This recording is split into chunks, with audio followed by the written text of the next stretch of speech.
Hello, I'm Tatiana Antonelli, and you're listening to Forward Talks by Goumbook, a podcast about moving towards sustainability in the region and beyond. This week, we're sharing a conversation from a few months ago when we attended the Global Forum on Innovations for Marginal Environments held by ICBA in Dubai. The opening address was by Her Excellency Mariam bin Mohammed Al Mahari, the Minister of State for Food Security in the UAE. Our guest is Patrick Crowley, founder of Chapool, based in the US. Having started out in water resource management, he came across a water-efficient source of protein, insects. I certainly wasn't the first one to talk about it. There was lots of academics and there was lots of people promoting the concept, but there was no products, and there was this thesis conclusion that everyone had of, culture just won't accept it. The culture's not ready for it. Maybe one day. And so that's really what I decided to challenge was, maybe culture is ready for it, because from my vantage point, our culture wanted change.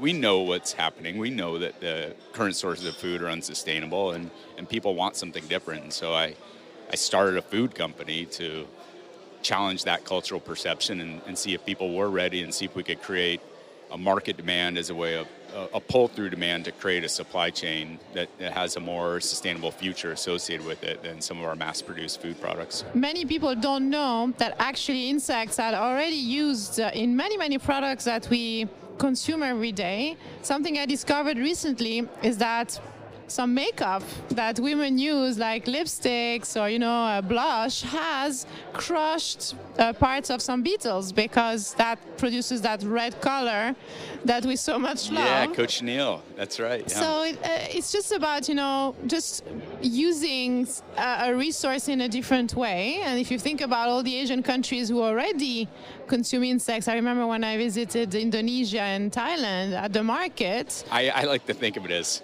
this is just this isn't something new. It was old, and it was just a little gap where we didn't eat insects, and so it's kind of the end of that gap. The planet's facing some mass extinctions, including in the insect world, and so we need to reverse that. And so let's befriend them. Let's leverage them in their full capacities, because they're amazing.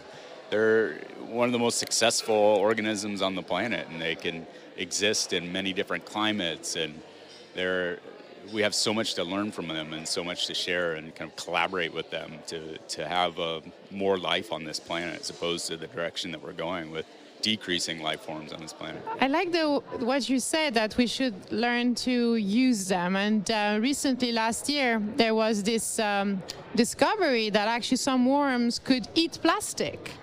Now, what do you think about that? Because, of course, if we start, giving all our plastics, we're going to have billions of worms. What are we going to do with those worms? Yeah. I think that's kind of the challenge, is that some of the problems that we have is a focus on kind of a single organism, as this is what we're going to use to feed us. And, it's kind of developed monoculture style of production, and usually when you focus on a single variable, you decrease the overall biodiversity. And so, as opposed to focusing on like a commodity crop, let's increase the biodiversity of not only on the planet but within our agriculture. So, as opposed to thinking of, hey, here's this one worm that can accomplish like this task all over the world, let's scale this one variety, as opposed to that, like, let's leverage that in a localized environment, and then a different species to do something else, and not just insects, but fungus and bacteria and algae. Often the conversation around the future of food, we talk animal protein versus plant protein, and those are just two kingdoms of life on this planet. But there's 6 that we've classified as of now, and fungi and bacteria and algae, they have a huge role to play in the future of our food and food production and soil health. And so limiting it to just plants or animals is detrimental, and more along the lines of kind of that singularity thinking of, here's this one solution that we need to scale all over the world. Chapool started 8 years ago through a crowdfunding campaign where they raised $15,000. But the company received nationwide attention through their appearance on Shark Tank, a reality show where entrepreneurs pitch to investors, the sharks, to buy into their companies. At Chapul, we're changing the way people think about food, and we do it with an energy bar. Oh, you gotta be kidding. Crickets are an extremely sustainable form of protein. Not only did they receive an investment from Mark Cuban on the show, Season 5, where their episode aired, had an average of 8 million viewers in the US. That really scaled the education and the public awareness around the concept. And overnight, it was put on the map, basically, for the American consumer. And then in that same year, the United Nations FAO report came out about the viability of insects to feed growing global populations. And so there's a couple kind of landmark events that happened that really scaled public perception. And so when we started, we were blowing people's minds, and it was very rare that somebody had heard of the concept. And now it's rare that people haven't at least heard of it. Whether they've tried it or not, that's even come a long way.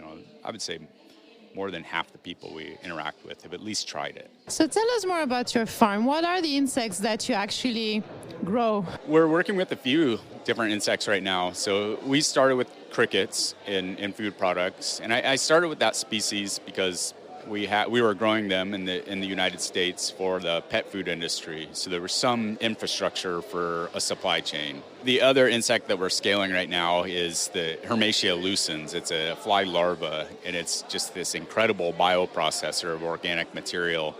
And so that's one of the biggest challenges we have as a planet too, is a third of the food that we produce goes to waste. And so often it's really exciting to talk about new innovations and new solutions, but just conservation is a huge avenue for a lot of challenges that we have in food security and climate change. That's just that rotting waste is a big part of global greenhouse gas emissions. So insects can be a solution to that waste, and they can address it in a much shorter time than our most advanced composting system. So you feed that agricultural waste and that food waste to insects, and they decompose it, they fix the nitrogen, they break down the cellulose, and we put that back into the soil. And as that food waste is passed through the insect, it's also been inoculated with this ecosystem of microbes that lives in the digestive tract of these insects. And so it's a way to put life back into our soil with this food waste that we have on the planet. So from a nutritional point of view, can we compare, for example, to have the same amount of a filet in terms of protein, if I want to have that with crickets? What is the difference, for example, for 100 grams of crickets and 100 grams of beef? What is the comparison in protein, for example? It's pretty similar. So 60% protein, on average. And that really, it's radically changes based on what you feed the insect. They really are a complete package. So it's not just protein. They have lots of minerals and good lipid, good fatty acid profile, high in B12 and iron, some things that a lot of vegetable-based diets just can't give you. High in prebiotic fiber as well, and so it really is kind of all in one little life pills. Yes, true. Now, do you think we're going to have, in the next 10 years, regular crickets and organic crickets?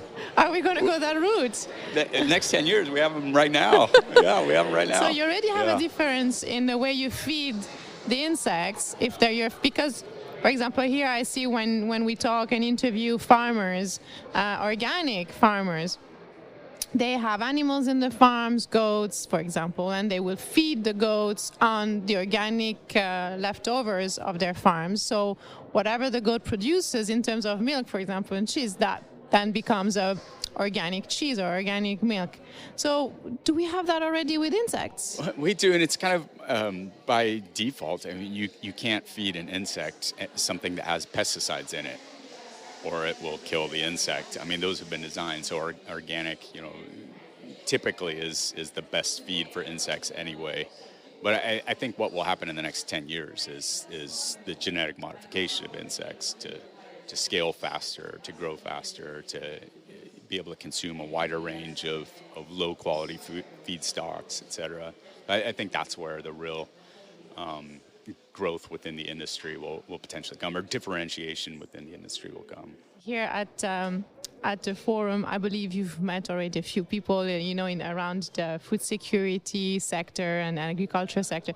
Did anyone show some interest, in bringing you over here and maybe start a farm? Not that direct of conversations, but I know that that's been one of the big agendas from Her Excellency, and even at ICBA has talked about it. And so certainly in the area, I mean, just the focus on trying to increase the amount of food produced here locally, it's inevitable that you're going to look at insect production, because it's really scaling right now globally as a viable solution for these climate changes that we're facing, but also addressing food waste, et cetera. And that's you're certainly not immune to wasteful agricultural production here, even with a resource scarce, climate. Yeah. Well, I mean, I hope this is a good platform, and that if our listeners are interested, definitely to get in contact with you. Yeah, please. Yeah, I'm very open to the conversation about starting insect farms. Let's put it that way. Fantastic. You can find out more about Chapul at their website, that's chapul.com, and connect with us on Instagram at Goumbook. Forward Talks is available in your favorite podcast player, so subscribe now for free and you can catch up on all of our past episodes. If you've enjoyed listening, please do leave us a review. Thank you and see you next week.